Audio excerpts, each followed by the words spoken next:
Nous poursuivons cette série d'interviews pour la 23e édition du Private Equity Exchange. Vous êtes toujours sur Bismart for Change. On continue avec un panel qui a été dédié à une thématique importante dans le marché, qui a été énormément booming sur les derniers exercices. C'est évidemment le sponsorless. Une conférence vient de se terminer avec 4 acteurs qui sont activement à la manœuvre dans ce type d'opération. Tout à ma droite, Arnaud Faure. Bonjour Arnaud. Bonjour. Vous êtes associé au sein d'Andera Partners. Voilà. Stratégie private debt ou côté equity chez Andera? Chez Andera, il y a des stratégies equity, mais en ce qui nous concerne, nous, on a lancé un fonds sponsorless dès 2006, pour lequel on a réalisé plus de 80 opérations en un peu moins de 20 ans. Magnifique. On va en reparler avec vous. Juste à ma droite, Patrick Amedi, vous êtes founder chez Delville Management, société de management de transition qui accompagne les gens dans la mobilisation de compétences et de talents dans des périodes d'urgence ou plus structurelles ou transactionnelles. Exactement, Ça me va très bien. Deuxième acteur français du management de transition, 65 personnes à Paris, en Allemagne et en Italie depuis récemment. Depuis peu. Magnifique. Et Under LBO. Et évidemment, Under LBO avec Indigo. Magnifique. Ici présent. Je crois qu'on va reparler d'Indigo dans un instant, je ne sais pas. Paul Bougnou à ma gauche, vous êtes président et fondateur de l'Argilière. Bonjour Mathieu. L'Argilière, c'est la banque d'affaires, c'est le newcomer du marché, en tout cas qui s'est imposé en une dizaine d'années. Vous faites aujourd'hui combien? Une quarantaine, cinquantaine de... 30 opérations. 30 on est très opérations. sélectif pour accompagner les meilleures opérations et on a une très belle croissance et le terreau français est formidable. Et combien de personnes? Quarantaine de professionnels. Quarantaine de professionnels. Et on recrute. Et vous recrutez. Bon. Sur la dette aussi?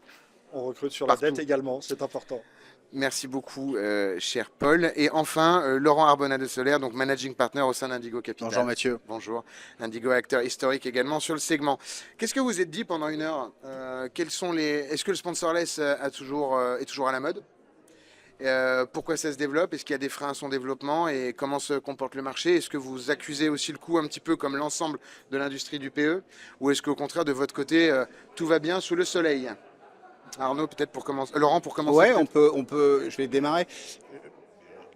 Je dirais pas que tout va bien sous le soleil, parce que la période est compliquée. Je pense qu'elle l'est pour tout le monde. Une fois qu'on a dit ça, la particularité du sponsorless, c'est que finalement, il n'y a pas de contre-cycle, il n'y a pas un cycle haut ou un cycle bas qui va venir impacter. Finalement, c'est toujours le bon moment pour un dirigeant de reprendre le contrôle de sa boîte. C'est aussi toujours le bon moment, qu'on soit en haut ou en bas, pour sortir un minoritaire. Et puis, je dirais que quand les choses vont moins bien, c'est aussi des opportunités en fait de croissance externe pour des dirigeants ambitieux. Donc, c'est aussi le moment d'accélérer. Donc, je dirais pas qu'on est contre-cyclique, mais finalement, l'environnement se porte plutôt pas mal sur le sponsorless en tout cas. Comment ça pèse le sponsorless en termes de volume d'opération en France? On a une idée par rapport à tout ce qui se passe avec des sponsors ou sans sponsors? Nous, on estime que c'est à un peu moins de 10% du marché du capital transmission en France. Ok. Donc ça reste très minoritaire, mais parce que ça ne concerne qu'une typologie d'opération, des managers qui veulent prendre le contrôle de leur entreprise ou accroître significativement leur détention capitalistique. Et seconde catégorie, des managers qui ont des projets de développement ambitieux et qui veulent limiter au maximum leur dilution quand ils vont faire des opérations de croissance externe. Ouais. Donc avoir recours à un produit obligataire plutôt qu'à un produit en capital pour limiter leur dilution. Un marché qui fait, entre guillemets, 10% de tout ce qui se passe, mais qui est extrêmement structuré parce qu'on reconnaît les éléments de langage et la value est très claire, en tout cas, de chaque côté. Je pense que nos deux maisons font un peu de pédagogie sur le marché depuis quasiment une vingtaine d'années finalement. Donc c'est vrai que le marché français, de ce point de vue-là, est quand même très structuré, avec quand même pas mal d'acteurs assez bien identifiés sur leur segment. Ça va du upper mid-cap au lower mid-cap. Et on a la chance d'être sur ce marché. Nous, on a la particularité d'avoir aussi un bureau en Italie. Ça fait une dizaine d'années qu'on y travaille aussi, avec notre bâton de pèlerin quelque part. Ça commence à se structurer, mais c'est vrai que le marché reste quand même très français à la tête. Paul, de côté banque d'affaires, vous n'êtes pas uniquement avec ces deux fonds. J'imagine que vous collaborez ensemble, mais vous avez une vision un petit peu du marché, de ce qui se passe. Le sponsorless, c'est un truc que vous faites depuis longtemps et ça pèse aussi chez vous une partie conséquente de l'activité? Alors le sponsorless, c'est une forme extrêmement intéressante, mais qui doit trouver sa pertinence dans la nature de l'opération, dans les attentes du dirigeant, dans les attentes du management. Et ce qu'on considère, c'est que les opérations, alors comme ça a été indiqué tout à l'heure, de management sponsor, qui est vraiment le terme anglo-saxon, qui est parfaitement adapté à la typologie d'opération, est une des solutions d'intervention en capital et en dette aux côtés des dirigeants, des managers et des investisseurs.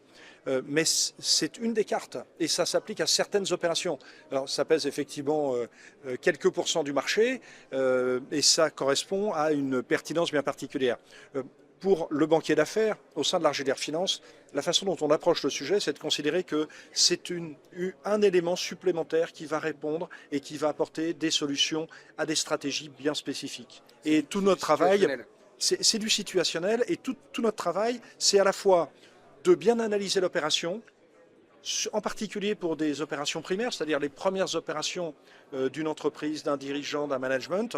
La première fois qu'il va être confronté à ces sujets de faire bouger le capital ou d'onboarder une dette importante, par exemple pour financer la croissance, très important qu'on réfléchisse très en amont aux côtés du dirigeant pour l'éduquer et lui permettre de comprendre que c'est une carte supplémentaire qui va pouvoir apporter une solution très pertinente en fonction de sa stratégie personnelle de dirigeant et d'actionnaire.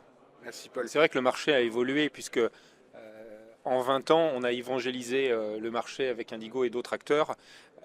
Je sais qu'à l'époque, pour un banquier d'affaires, c'était soit une solution en capital, soit la vente à un industriel. Et maintenant, quand il rencontre un dirigeant, il dit tu as une autre alternative, tu as la possibilité plutôt que de recourir à un fonds en capital, à un fonds, alors on appelle sponsorless, management sponsor, certains, maintenant ça se structure tellement qu'il y a aussi du flex equity, donc on peut avoir un fonds qui va investir 100% en capital jusqu'à un fonds qui va investir 100% sous forme obligataire, et après un mix de tout ça, suivant les sensibilités des acteurs du marché. Et sachant quand on dit obligataire, c'est du quasi equity, c'est de la conversion. Exactement, c'est du quasi capital, donc pour les prêteurs seniors, pour les banques, c'est considéré comme des quasi-fonds propres, même si comptablement, une obligation, c'est de la dette. Jusqu'à ce qu'elle soit convertie. Voilà. Mais économiquement, c'est considéré comme du quasi-capital. Patrick avait dit, vous êtes très visible sur le segment management de transition, donc métier qui est extrêmement visible et de plus en plus en France, heureusement, parce que c'est une réponse à des besoins également côté people.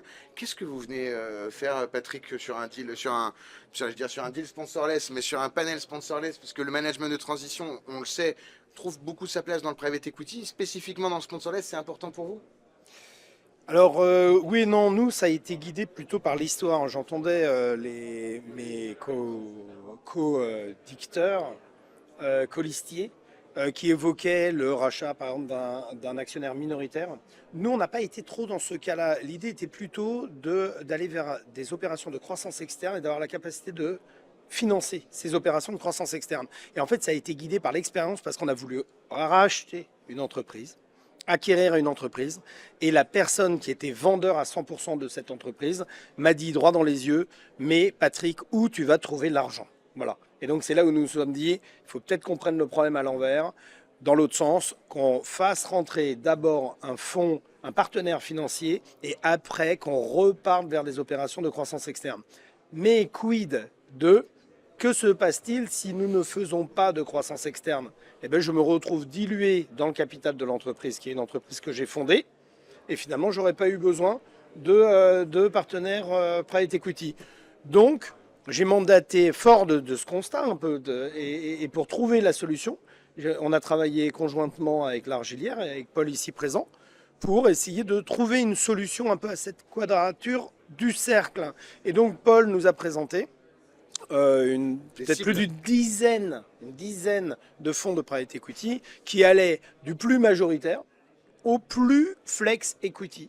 Et en fait, on s'est rendu compte que le flex equity répondait à ce cahier des charges qui était à la fois, si je veux racheter une belle boîte, ils peuvent m'accompagner et on peut y aller ensemble. Mais si je ne rachète pas de boîte, je ne me suis pas trop dilué, voire je ne me suis pas dilué du tout. Donc pour moi, c'est un super produit. En tant que dirigeant, donc c'était ma boutade au début, hein. Tu n'es pas là pour parler du management de transition, mais c'est en tant que structure que vous avez fait une opération de sponsorless. Qu'est-ce qui t'a surpris dans cette opération? Si on doit parler aux dirigeants qui nous regardent, qui envisagent en vous écoutant, en se disant tiens, je suis dans la situation de Patrick, j'ai peut-être envie de le faire. Qu'est-ce qui t'a surpris? À quoi il faut s'attendre quand on est vraiment dans les process et qu'on passe à l'action? Je pense qu'il y a deux choses. C'est que le sponsorless, déjà comme c'est de la dette et pas de l'equity, on se dit le fonds il va un peu il va être moins hands-on et moins dans le dossier. En fait, il s'en fichera un peu de nous et il nous aidera pas beaucoup. Comme un prêteur, quoi. Comme un prêteur. Alors après, on a besoin des banques, de la dette senior Oui, aussi. on vous Hein, salue je veux pas d'ailleurs. attendre. Hein, ne Bien me sûr. fais pas dire ce que j'ai pas dit. Hein. Voilà. Mais là, on a un vrai partenaire financier qui nous aide. Nous, on a fait peu d'opérations de croissance externe. Chacun son métier.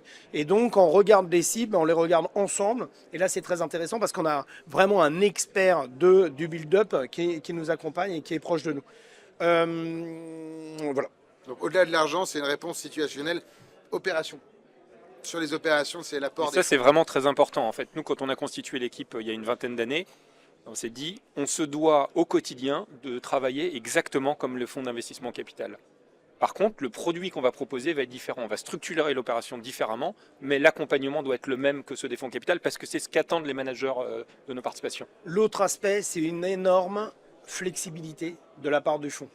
C'est-à-dire, je suis à vos côtés. S'il faut sortir le chéquier pour aller racheter des cibles, on les rachète ensemble. S'il n'y a pas de cible, c'est pas grave, on aura fait notre TRI quand même. Et ça, c'est ultra. Moi, ça me met pas de pression. J'ai pas envie d'aller racheter des boîtes que j'ai pas envie de racheter pour faire plaisir au fond derrière.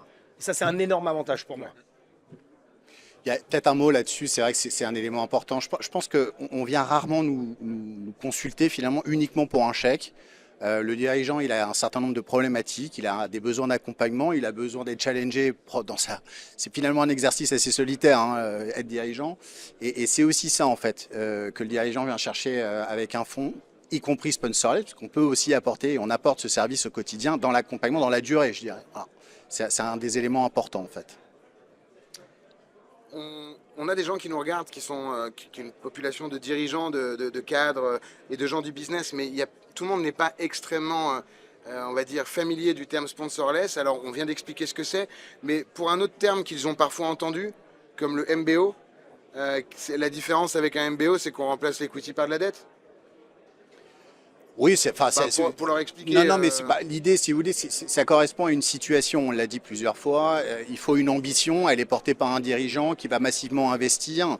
Il peut y avoir une partie de cachette parce qu'on fait beaucoup de transitions aussi. Il y a des fondateurs qui partent, il y a des managers qui montent. Donc ça, c'est des situations qu'on accompagne très bien, mais il faut une ambition de reprendre le contrôle d'une boîte ou de transitionner. Et puis, il faut aussi une ambition de croissance. C'est essentiel parce que vous l'avez dit, on a une composante taux qui est importante. Il faut pouvoir pincer au plus fort ce taux pour pouvoir générer de la création de valeur pour les actionnaires, mais y compris nous, parce que finalement, on n'est pas qu'un outil de taux. On est aussi très incentivé à la création de valeur equity dans la durée. Pour nous, à titre d'exemple, c'est plus de la moitié finalement du rendement qu'on cherche à servir à nos investisseurs. Donc il y a cet aspect est clé, et du coup, vous avez l'accompagnement qui va avec, puisque derrière, c'est de la sueur au quotidien, je dirais, à côté des dirigeants. Et on investit surtout en obligations, mais parfois pas que. On va avoir un mix de investissement capital et investissement très majoritairement sous forme obligataire. Par exemple, lorsque mes copains me disent « Ah, tu as fait rentrer un fonds, alors tu t'es dilué avec un sourire en coin », je leur dis « Eh ben non, je me suis très peu dilué parce que c'est un fonds flex equity ». Alors là, ils ne comprennent pas, mais il y a quand même une option d'achat sur une petite partie du capital qui permet pour le fonds de faire sa performance à la sortie. Donc comme ça, tout le monde est content. Alors c'est très intéressant parce que le témoignage des prêteurs, des fonds est très intéressant. Il y a un point qu'il faut souligner, et je pense que ça va intéresser directement vos téléspectateurs, les dirigeants en particulier. Il y a beaucoup d'opérations. Parce qu'on lit souvent dans la presse que le secteur est morose, que les investissements sont difficiles, que les banques prêtent peu, que les taux sont très élevés. Donc il y a des messages extrêmement négatifs. Je voudrais tordre le cou à ça. Nous, on fait plusieurs dizaines d'opérations tous les ans. Pour les bons dossiers, il y a des bons prêteurs, il y a à des taux tout à fait raisonnables, il y a des bons investisseurs et les opérations se réalisent très très bien. Et sur cette note optimiste, merci Paul de le souligner. On nous fait signe en régie que nous sommes arrivés au bout du temps imparti. Je vous remercie infiniment Patrick, Arnaud, Laurent et Paul pour ce moment ensemble. On se retrouve l'année prochaine pour faire le point sur le sponsorless. Et d'ici là, je vous souhaite de formidables transactions et de beaux développements et de belles acquisitions pour Delville. Merci. On se retrouve dans un instant pour la suite et fin de notre émission dédiée au Private Equity Exchange. On se retrouve très vite. Vous êtes sur Bismart. Merci beaucoup.